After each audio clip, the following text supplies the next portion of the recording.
Hello there. I always try my hardest, no matter what I'm doing. But sometimes, no matter how hard I try, I seem to mess things up. Just a little bit. The other day, I was painting the sets for our next show when the skateboard I was standing on flew out from under me. I spilled a whole bucket of blue paint right on Bob's head. He was really mad. I told him I could fix it, but he just told me there would be no second chances for me. I told him it was time to read the story of Jonah. Jonah was a prophet of God. That meant that he was one of the very special people that God used to deliver messages. One night, Jonah got a message from God that was supposed to be delivered to the biggest, meanest city around.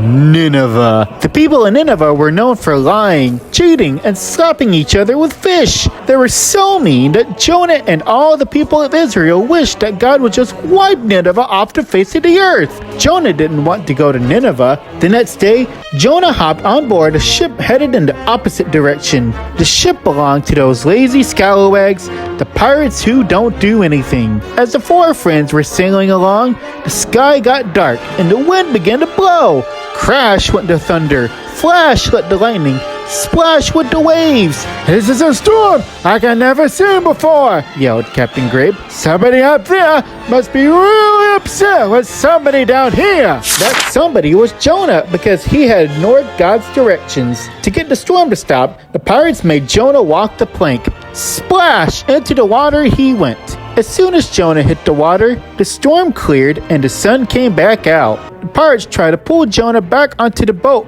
but before they could, gulp, Jonah was swallowed up by a huge fish. Jonah sat alone inside the whale. He was sure that he was going to die. Suddenly, a bunch of angels appeared.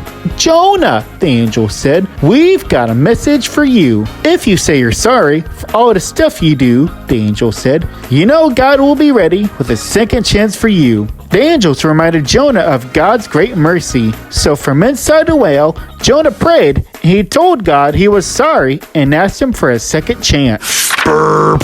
3 days later, that big fish spit Jonah out. Jonah had been given a second chance, so he headed straight to Nineveh to tell them about God's love. When he reached the gates of the city, the guards refused to let him in. "You're a stranger," they said. "We don't like strangers." Jonah started to turn around and go home when he heard a familiar voice. "Jonah, is that you?" It was Pirate Larry and his two lazy pirate friends. So, the pirates who don't do anything let Jonah into the city of Nineveh to deliver his message.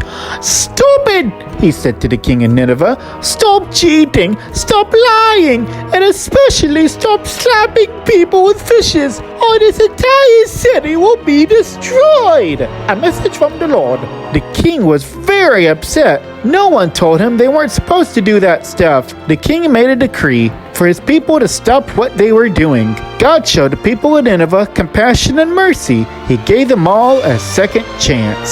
So, about that paint thing, I have some good news and some really good news. First, Bob has shown me compassion and mercy. He realized that I didn't spill the paint on purpose, and he said he would give me a second chance. And really, blue does look pretty good on a red tomato anyway, don't you think? But wait, there's more. The best news of all is that God is a God of second chances. All you have to do to get a second chance from God is ask, because God made you special and He loves you very much. Be kind and tender to one another. Forgive each other, just as God forgave you because of what Christ has done. Ephesians 4:2. The end.